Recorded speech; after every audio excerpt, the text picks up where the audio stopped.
Hello guys, welcome to my blog. I hope आप लोग अच्छे होंगे। आप सभी को राधे राधे। मेरे न्यू ब्लॉग में आप सभी का स्वागत है। मेरा मॉर्निंग रूटीन से काम शुरू हो चुका है। रिद्धि सो के उठ गई है। रिद्धि को मैंने बेड पे बैठा दिया है। उतनी देर में मैं सारे बिस्तर तय लगा के रख दूंगी। फिर मैं रिद्धि की मालिश वालिश करूंगी अभी।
आप लोगों ने देखा था मैंने चादर चेंज किया था, फिर इसने फिर गंदा कर दिया पॉटी वॉटी करके। मैंने मतलब इसका डायपर उतार दिया था, सूसू से भर गया था, तो मैंने थोड़ी देर बैठा दिया।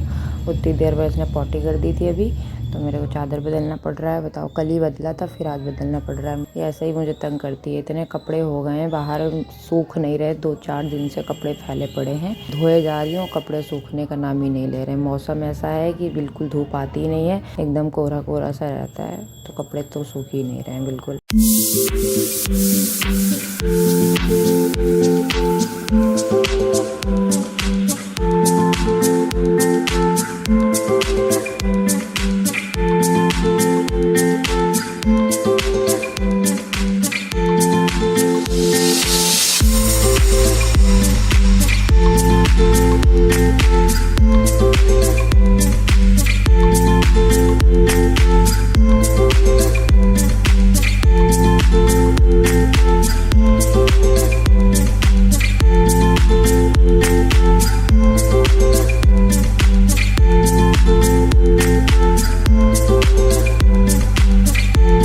चादर चेंज कर दिया है, इसको बैठा दिया है, ये अपना खेलने में लगी है। मैं अपना झाड़ू वाड़ू सब करके फिर मैं मालिश करूंगी भी आगे। और बाथरूम में कपड़े ढेर सारे जमा है, अभी कपड़े धोंगी जाके फिर।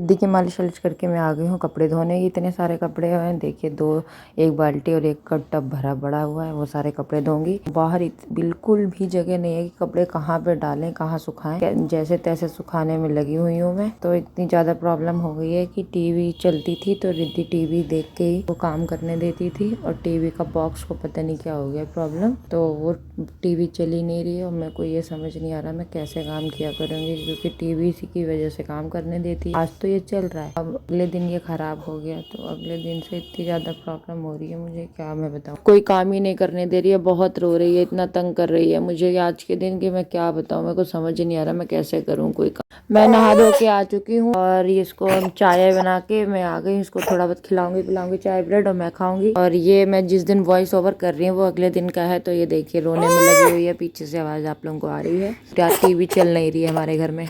आज तो मुझे बिल्कुल भी ये काम करने ही नहीं दे रही है। और ये देखिए मैं इसको चाय पिला रही थी, अचानक गुस्सा आ गया। इस बात पे गुस्सा आया था कि इसके मुंह में मैंने डाला था खाने के लिए ब्रेड, फिर मैंने दोबारा इसके मुंह पे टाइम पे नहीं दिया। मतलब इसको क्या है ना, थोड़ी चिड़चिड़ी सी है कि अगर मुंह में खत्म हो जाए तो उससे पहले तुम रेडी रहो इसके मुंह में फिर से खिलाने के लिए। अगर तुमने टाइम पे नहीं खिलाया तो ये ऐसे फैल जाती है, गुस्सा दिखाती है, थोड़ी इस टाइप की लड़की है, तो बहुत तंग करती है मुझे। अब मैं आ गई हूँ मटर के पराठे बनाने। मटर को उबाल लिया था, उसी में सारे मसाले डाल लिए थे और ये हल्दी बता रही हूँ, नमक मिर्ची धनिया पाउडर बस यही सब डाल के मसाला रेडी कर लिया था मैश करके मटर को। और अब मैं के पराठे बनाऊंगी हरे वाले मटर के। तो मैंने इसलिए रेसिपी ज्यादा डालने का टाइम नहीं मिला था क्योंकि ये रोने धोने में भी लगी थी, तो मैं इसको देख रही थी। ये देखिए हरे हरे मटर में सब कुछ मसाले डाल के मसाला रेडी करके भर भर के पराठे बना लूंगी। और कुछ नहीं बनाया था मैंने, यही बनाया था सिर्फ।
बीच में मुझे बड़ा तंग करती है। अब इसको देखो बीच में आ गई थी परेशान करने के लिए, गोदी में ले लेके फिर बनाना पड़ा। फिर रोना धोना करने लग जाती है तो मुझे देखना तो पड़ता ही है फिर उसको सब छोड़ छाड़। इसलिए फिर मैं उसको थोड़ा चुप उप करा के फिर बैठाई आई हूँ। मेरे पराठे सारे बन चुके हैं, लास्ट पर रह गए 1-2 पराठे हैं। और फिर ये शाम की पूजा कर रही हूँ मैं। उसके बाद कोई ब्लॉग शूट नहीं किया था मैंने और ये सो के उठ गई थी। तो ये देखो कैसे देख रही है पूजा करके फटाफट में। फिर रात में सीधे मैंने ब्लॉग शूट करा था। फिर रात को मैंने ये गेहूं उबालने के लिए रखे थे, गेहूं मैंने भिगोए थे। मन था गेहूं खाने का तो गेहूं उबाल के नमक डाल के खाते हैं ना। गेहूं चने थे नहीं मेरे पास तो गेहूं ही था, तो मैंने गेहूं ही उबाल के मैं चलो यही खा लूंगी। मैं कहते ना फालतू में गेहूं घुन लग जाएंगे, तो इससे अच्छा उबाल के खा जाए। मम्मी ने एक बार मेरे दिए थे मुझे घुघरी पे, तब से ऐसे ही रखे हुए थे जैसे गेहूं वो भिगो दिए थे। तो मैंने चलो उबाल के उनको ये सब बना लेती हूँ, खा लूंगी मैं।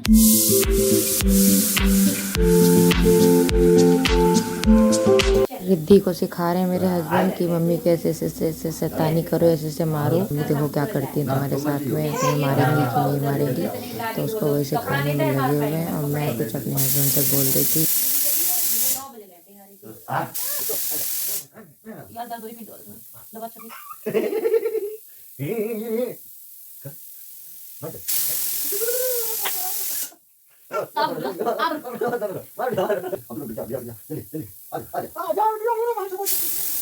गेहूं उबालने रखे हुए तो उसी की सीटियां बार बार बोल रही हैं बीच बीच में। लेट उबालने रखे, मैंने भिगो दिए थे बहुत पहले से, सुबह से भीग रहे थे, ध्यान ही नहीं रहा कि बीच में उबाल लूँ। बाद में याद आया कि गेहूं तो उबालने रखे नहीं, तभी मैंने इतना लेट रखे फिर उबालने।